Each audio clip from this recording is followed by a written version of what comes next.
Howdy do y'all, this is John, and today we're talking about Scream 3, a movie released back in 2000 starring Neve Campbell.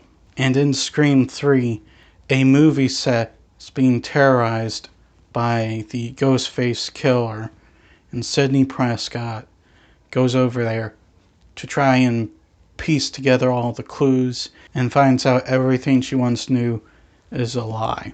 Okay, so getting started, Neve Campbell, Courtney Cox, and David Arquette are all very good in the film as they were in the previous two Screams. Especially Neve Campbell, who arguably has her best performance as Sidney in the film.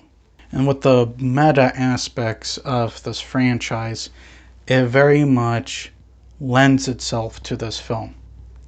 The movie's all about Hollywood and what goes on in Hollywood. And with that, you have yourself a good formula for some really meta stuff going on.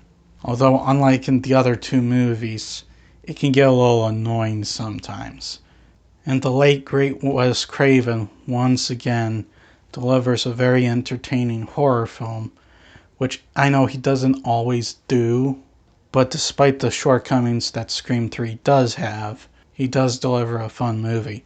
And really, that's the only reason why I kind of enjoyed Scream 3 is because it's fun.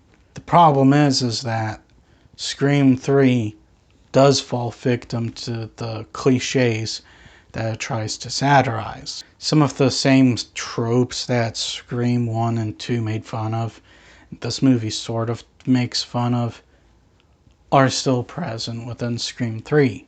There is no hiding that at all.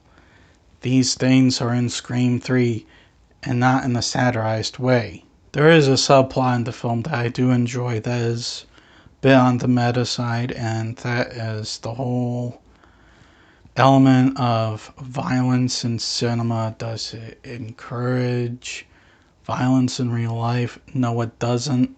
Lately, the past 30 years, people have been trying to make excuses for people committing extreme acts of violence in the world. First it was movies, then it was video games, now it's guns. What's next? Pets, dogs, puppies, what the heck? These things are stupid. And back when Scream 3 was made, it was movies.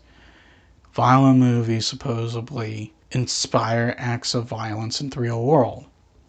Everyone with common sense knows, though, that it is a dehumanized look on life that is leading to these things. People don't value life the way they used to. I'm not trying to do like a life seminar thing or whatever, just throwing that out there. And his frustrations are very evidently shown in the film, in both good ways and in bad ways, because yeah, you've got the conversation there, but he's also trying to make a Scream movie. They're R-rated, they're violent and bloody, and the violence is more of a hard PG-13 than an R rating. This is not anywhere near as graphic as the first two movies. Victor gets his throat cut open. In the other two Scream movies, there's like blood pouring, just spraying out and stuff.